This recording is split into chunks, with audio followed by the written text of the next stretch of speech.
started. Good morning, viewers. Welcome to Council for Strategic Affairs program. Today is Saturday, February 22nd, 2025. It is a few minutes past 10 a.m., 10 a.m., 10:11 a.m. in the morning. We were having some technical difficulties. Those of you who joined registered using this.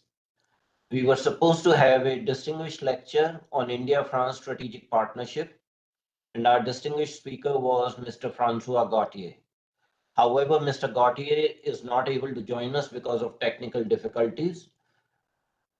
In view of this, we will continue to have this program, but it will become a joint discussion. So, you see the flags of India and France. A little bit about Council for Strategic Affairs. CSA imparts education in the field of international relations.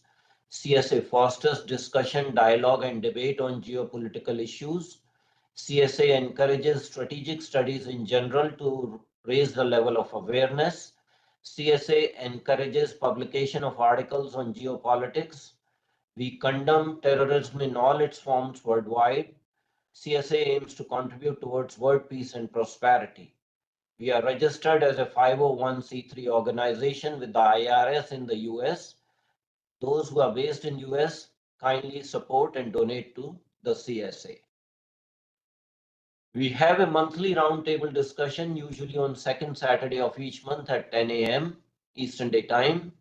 We have a monthly guest lecture by a domain expert on fourth Saturday of each month at 10 a.m. Eastern Day Time, as it was supposed to be today.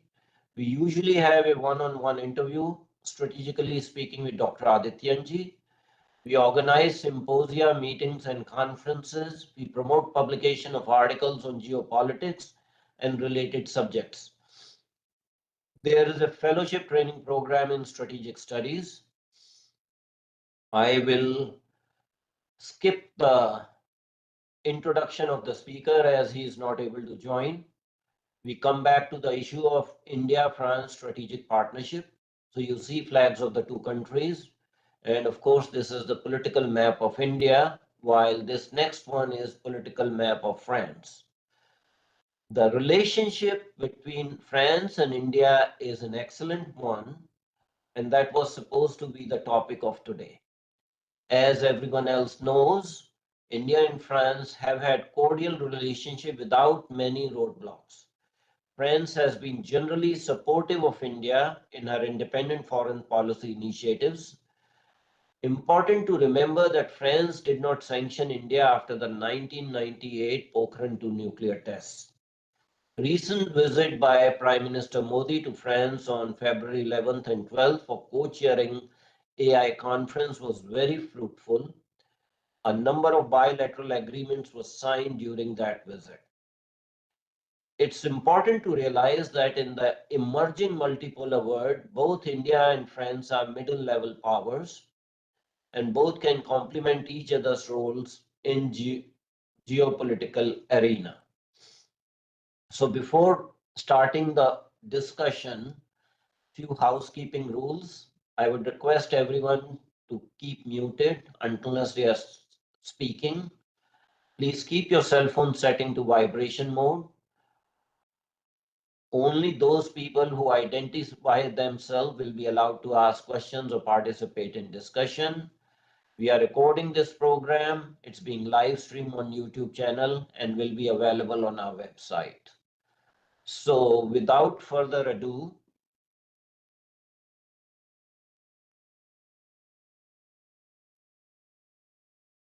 I am going to start the program, and I will invite actually Ambassador Pradeep Kapur to give some comments on India-France strategic relationship.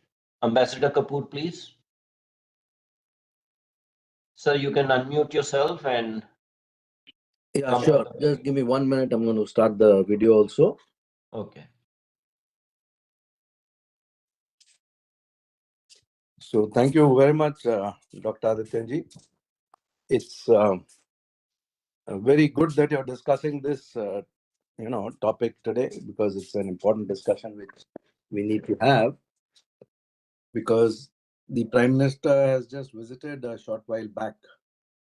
The Indian Prime Minister visited France, and it was very monumental visit with a lot of important alignment and sync and synergy in a lot of areas. The primary area of focus, of course, was the artificial intelligence also, where the Global AI Summit was held. And that is going to be one of the important areas for the world, not just for India and France. And large number of countries participated in the Global AI Summit. France and India have been important partners for a long time. I remember from the times that I was working in the Embassy of India in France in the mid-90s, and I sort of brushed up my French and became quite fluent in French language.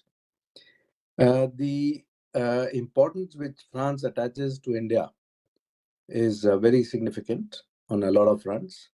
We had the biggest festival of India at that time running throughout the year in France, and later we had a reciprocal, festival of France in India running for over a year. We had the biggest collaborations in different spaces, such as the largest Indian film festival outside India, etc., etc. Those were cultural aspects. But geopolitically also, Sciences Po and the other French institutions always had scholars who had been working on India for a long time. India had been a great fascination for France for centuries, for thousands of years, actually, for hundreds of years, since the time France was created, because France recognized and appreciated India's influence globally, in the sense that the French studies on Southeast Asia. Some of the greatest scholars in the world are French scholars, including George Serres, and they call it the Indianized states of Southeast Asia. And in French, they call it an even stronger terms, which are land d'outre-mer. Land d'outre-mer means India of the outer seas, or India beyond the oceans, or India beyond India. So they have been very great sort of admirers of India's soft power diplomacy and now India's smart power diplomacy. The transition to India's smart power diplomacy and the French alignment with that we saw when they sent in their troops to participate in the Republic Day parade, when they have provided us with Rafale jets, when they have provided us with Exocet missiles, when they have entered into deep collaboration on the defense side also, much more than most of the other European countries. So amongst the European countries, it stands out as a sort of a very great source of solidarity for India. Now, in coming to the current era, Europe is not being given sufficient play in the Ukraine Russia US negotiations, for example. Ukraine has also been sidelined in the Ukraine Russia war. So to that extent, France is trying to lead the effort to come back into relevance, because the whole of Europe feels that they are being rendered somewhat irrelevant in the entire global play now, global dynamics. So France, along with Germany and UK, though not a member of the EU, is supporting from the sidelines, and we expect the visit of the Prime Minister of UK in the next couple of weeks into US, where he will again try to impress upon Trump to sort of bring the Europeans and UK back into the dialogue and into the dialogue framework. France also has had the distinction of being very advanced. And what I noticed when I was working there in the embassy as a counselor was that their capacities in different areas of technology was very, very advanced.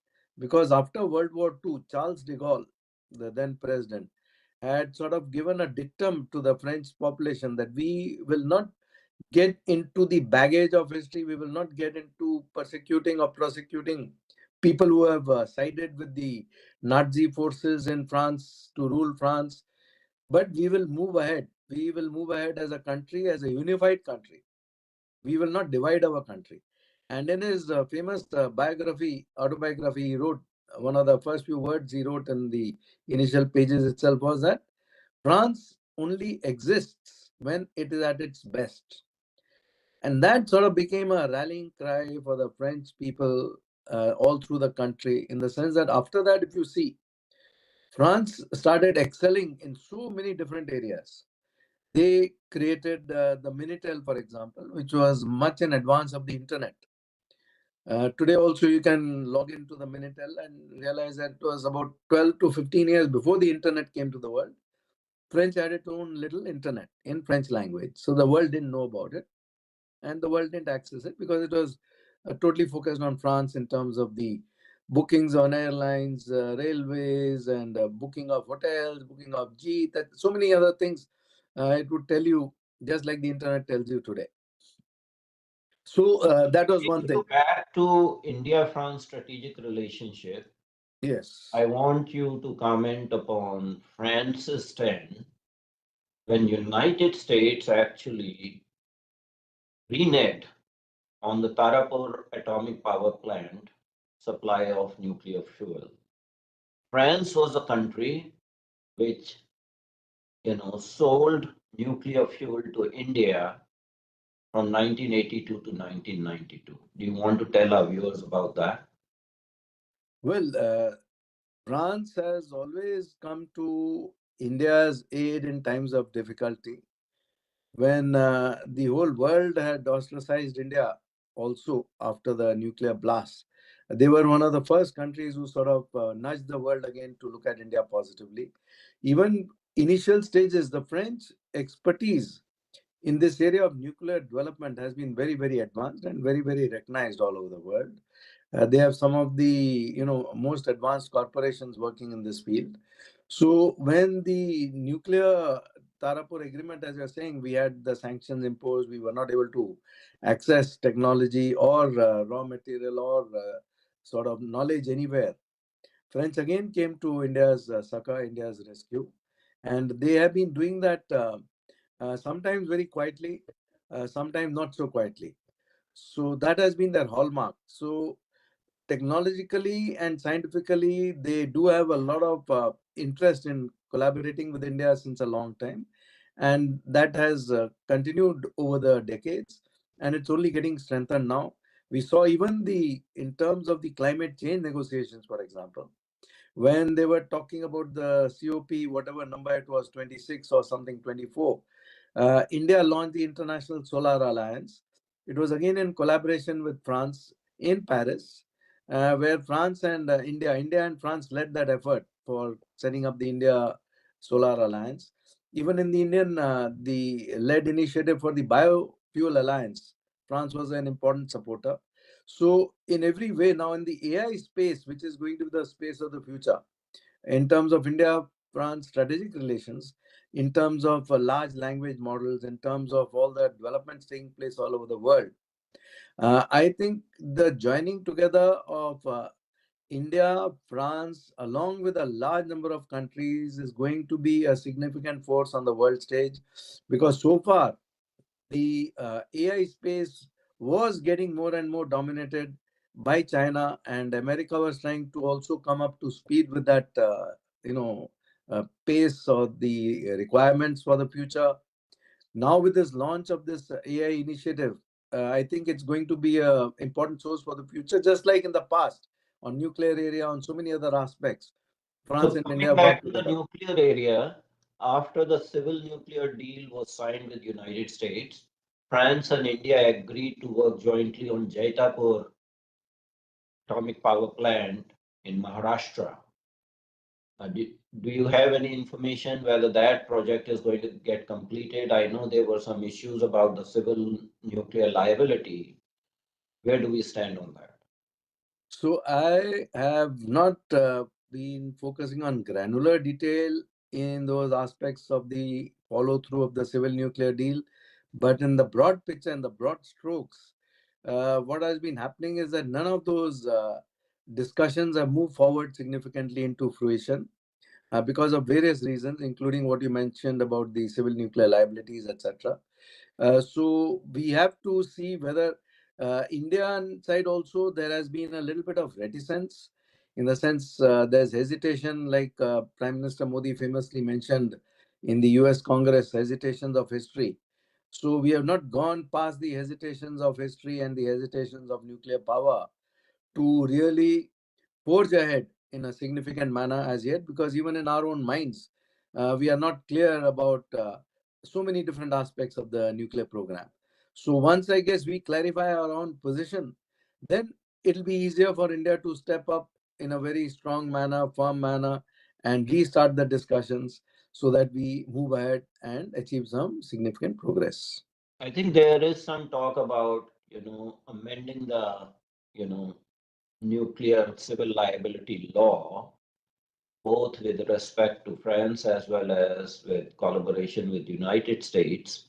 So there is this company called Ariva that would be working with India on this Jaitapur nuclear power plant. Uh, it brings me to another particular issue in the area of foreign policy. France traditionally had somewhat independent foreign policy as compared to the generic West. And France, despite being part of NATO in 1956, actually resigned from the military command of NATO and then rejoined again in 2009. And I think that was an attempt by France to keep, quote unquote, a non aligned independent stature. And if you recall, in the second Iraq war, France was the only Western country that did not join George W. Bush's coalition of willing. In fact, at that point in time, the French Prime Minister Dominique de Villepin went to United Nations Security Council and said that this war is not legal because it has not been sanctioned by United Nations Security Council. Now, when you see a Western country having that kind of independent foreign policy, and you see India's foreign policy that has always been independent, what are the chances that these two countries will have some kind of, you know, international postures that are in harmony with each other? Thank you for bringing up this very important point, in the sense that France has always tried to, adopt some postures which show its autonomy, which shows autonomous thinking, which tried to strike a balance between following the Western line and between following a independent line, which they feel are in the larger interests of France and in the world. So they have had a lot of difficulties even in their relations with the US, as we know, over so many years and so many presidents. And there are all sorts of name calling on both the sides between France and the US, which has happened over the last few decades. So, to that extent, they have adopted the postures which are quite, separate from following like blindly following the Western line. Now, in so many instances, we have seen that has happened in the past also. Now, even in the case of the Ukraine war, for example, what I understand is that when the Russian troops were poised on the border of Ukraine for about 3 weeks, Macron had gone and talked to Putin. And after his discussions with Putin, he had come to US to talk to President Biden and explain to him that, it would be better. Probably what I understand from some people here is that what his dialogue went was that if Ukraine declares itself neutral, then this war will not break out, and I think we should support it. And Biden's language in that regard was a little foul, and Macron went back very disappointed because then he realized that US was egging on towards the war, and the military-industrial complex here was in control, and that the deep state wanted this war at any cost. So he then sort of changed his stance and stopped opposing the Ukraine neutrality issue and then joined into the whole effort to support Ukraine. So to that extent, they have had that stance from the beginning. Now, when Donald Trump had this direct dialogue with the Russians, first on the phone between the two leaders of US and Russia, and then the meeting in Saudi Arabia between the two delegations where the Europeans were not invited to the table. where Ukraine was not invited to the table. Again, it was France which invited the leadership of Europe into Paris to immediately have a discussion on what should be the next steps for the European countries going ahead, how they should adapt to the changed circumstances, and what are their sort of next reactions that they can have and the statements they can make. What is again coming out of that meeting is that there was not much unity in that. There were divergent opinions, so it didn't come out with any strong path ahead for Europe. Back to you, Dr. Adityanji. So let's shift our focus to Indo-Pacific. And there are two issues that I will like to discuss. First is the issue of AUKUS. You know how AUKUS started. Australia was supposed to receive some 8 or 9 conventional diesel powered submarines from France, and suddenly that deal was abruptly cancelled and replaced by AUKUS. And at that time, France was very upset with both United States, UK, and also with Australia for reneging the deal. Now, that kind of behavior by the Western Alliance when you are trying to secure Indo-Pacific, how much that is useful, and does that in any way hurt India's long-term goals in Indo-Pacific? Well, the Indo Pacific has been an area of great interest for France historically, as I was trying to mention earlier. Traditionally, when they tried to come into India and take over India as a colony, uh, the British, the East India Company, sort of outfoxed them in the whole process. And they lost the greater part of India, but they got some colonies in India. Now, as later when they conquered, Cambodia and Vietnam and Laos and all these countries, they felt, when I was working in France, I realized for them that they attached a great deal of mental space to their colonization of those areas because they looked at them as little Indias, as is apparent from all their historical writings also. So, to that extent, all these countries of Indo-Pacific have been large number of countries have been of great interest traditionally and historically to the French. So they are invested in it very strongly. But to be sidelined in these sort of things, maybe that may not have been entirely based on political factors. It may also have been based on technology factors, because what I was told was that certain aspects in nuclear submarines, the French had not yet reached that level which the US has in terms of its capacities and capabilities. So that deal miffed them very badly. Of course, they were feeling very upset with it. But that sort of thing happens within friends, within partners all the time. So it's not something which is going to have a long-lasting impact on the relations with the Western countries, in my opinion. So France has been interested in Indo-Pacific. They have at least 3 military bases in Indo-Pacific region. One is in actually La Réunion Island. The other one is in Djibouti, and the third one is West Caledonia. Do you see any kind of synergy between India and France in Indo-Pacific in providing security outside the Quad? Because France is not a Quad member.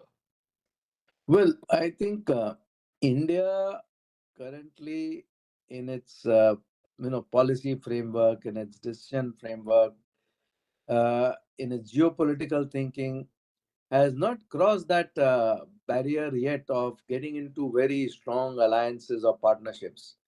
What it needs to do to face the threats which are emerging all over the globe, I think personally, as an independent analyst, is that we have to cross that barrier now and enter into some sort of very significant partnerships with countries like France, for example, because of various reasons, because of what you have mentioned in the Indo-Pacific, but far beyond that, because of also the fact that India has had traditionally very strong influence all over the African continent.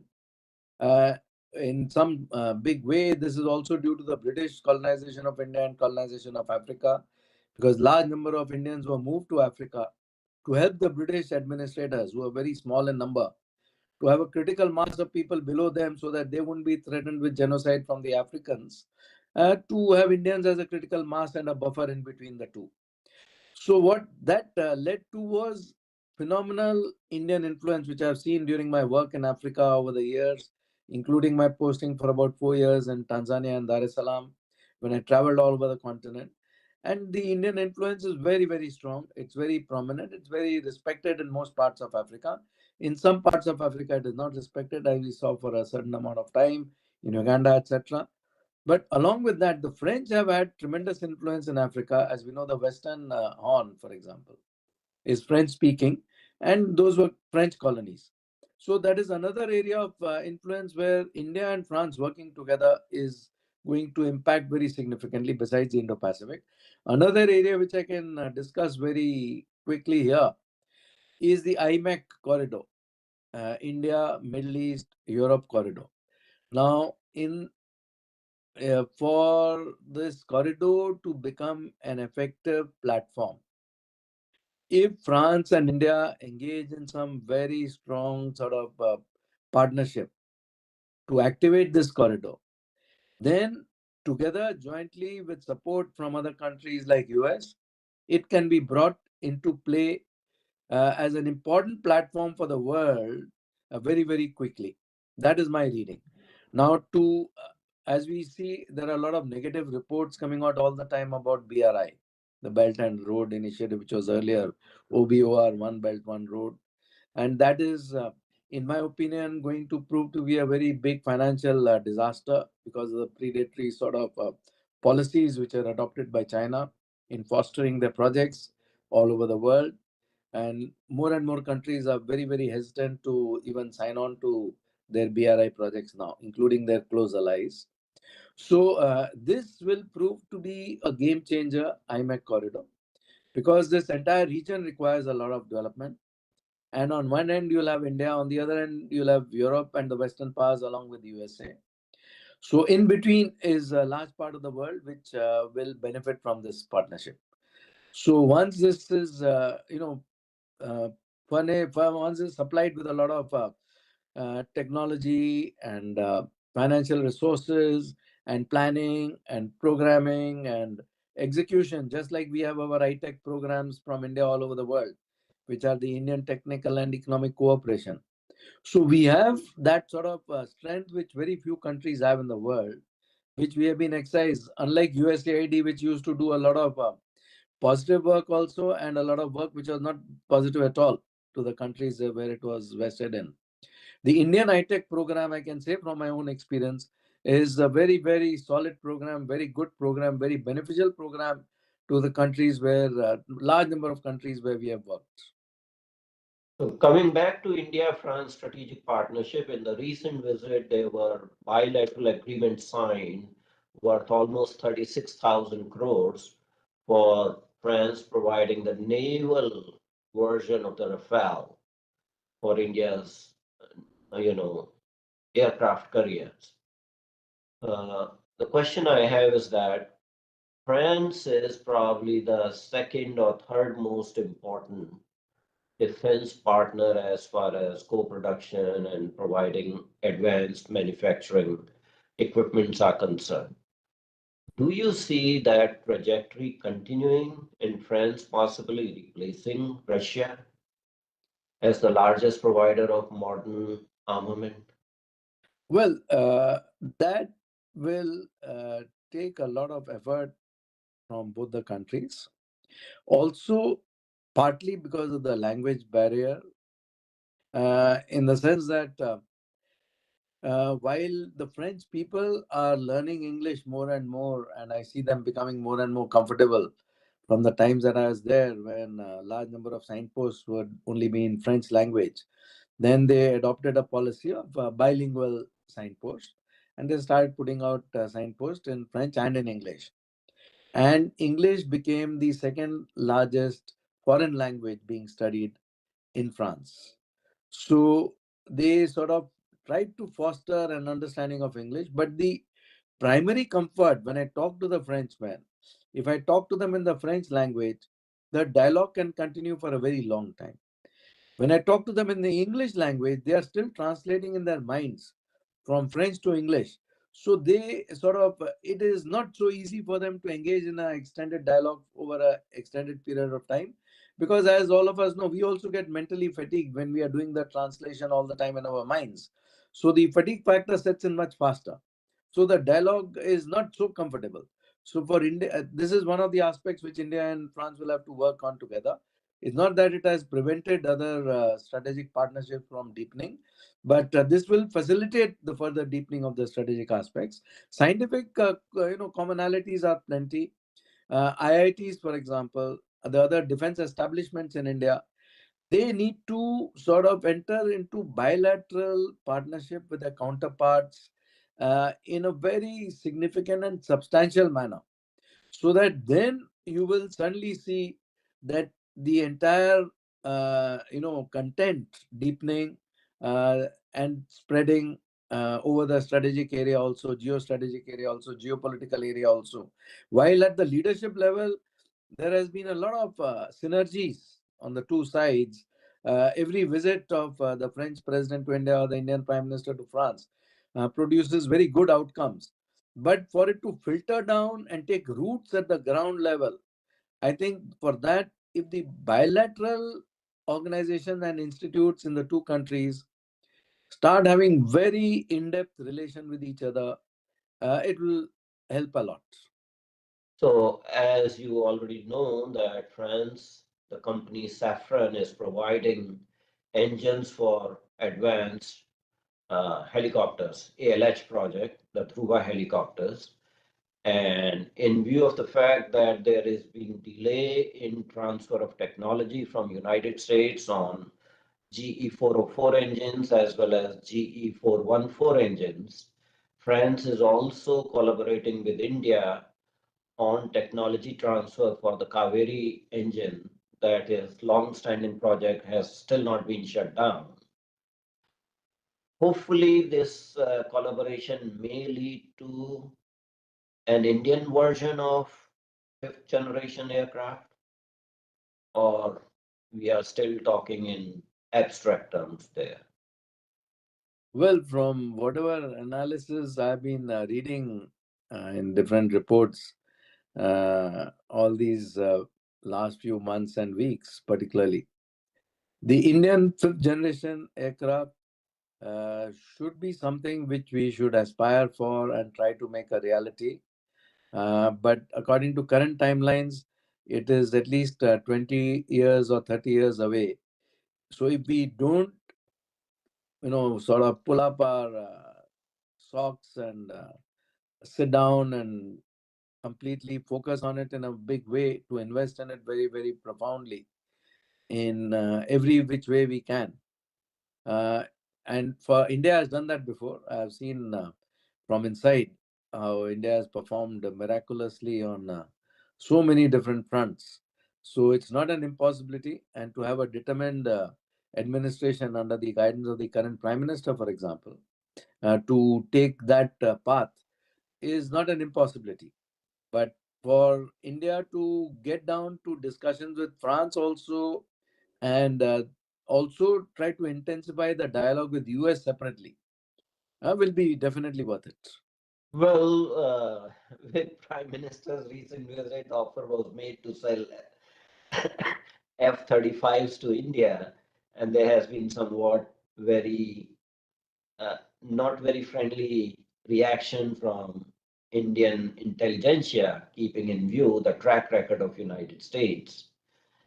On the other hand, the cost differential between F-35, the platform itself is like 80 million, and when you load it and avionics and all, it goes to 140 million per aircraft, and then the lifetime maintenance cost, it becomes prohibitive. Compared to that, if you look at a Russian-made Su-57, the frame is $30 million cheaper. But having said that, India has had actually bad experiences with Russian Federation also. Because 15 years ago, we paid almost $10 billion for joint co-production of a fifth generation aircraft. The Russian Federation took the money and shut us out. So if you have that experience, would you go for F-35's joint collaboration or joint collaboration with Russia on SU-57, or try to, you know, create your own version with maybe help from partners like France and Israel? That's a very, very difficult, question, and you have answered a lot of it yourself, in the sense that there is a lot of analysis going on between the fifth generation aircraft from US, from Russia, from China, and what are the pros and cons of each of these fifth generation stealth aircraft. So I will not get into the details of all that, but personally, I think that the time has come now that Donald Trump has also realized, and a lot of his senior advisors are also telling him very clearly that for the US, what I've been telling a lot on my TV channel discussions is that for the US to put Russia into a tremendous sort of panda hug and bear hug with the Chinese is very dangerous for the Western world.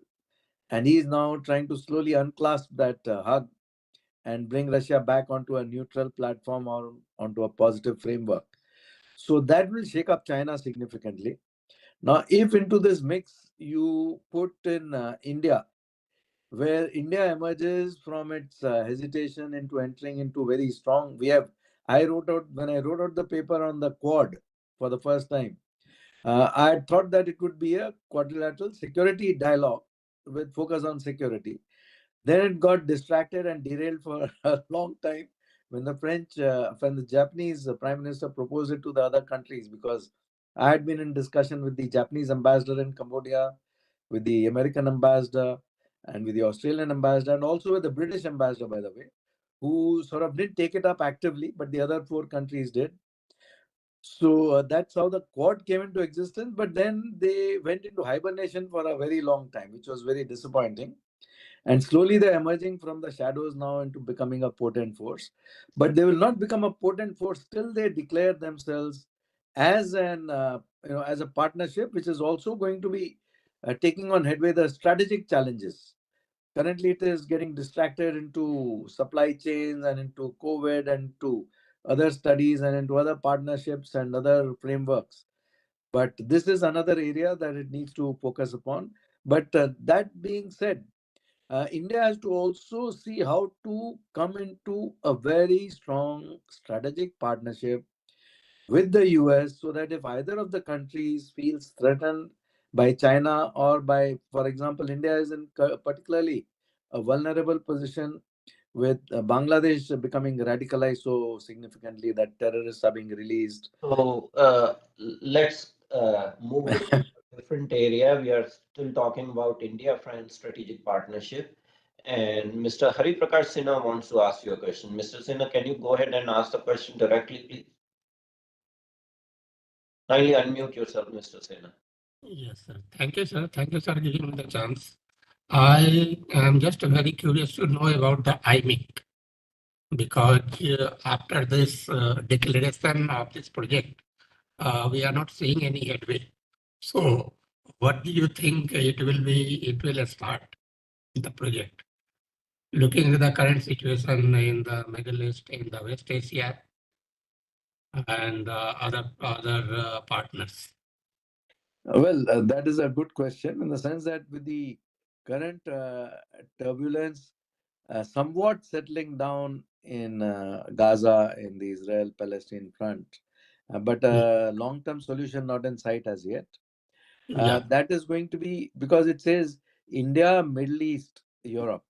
So, till Yeah. the Middle East also, comes to terms, Mhm. firstly, for a solution for that area, in the Middle East, countries have to declare that Israel has a right to exist and Jews have a right to live.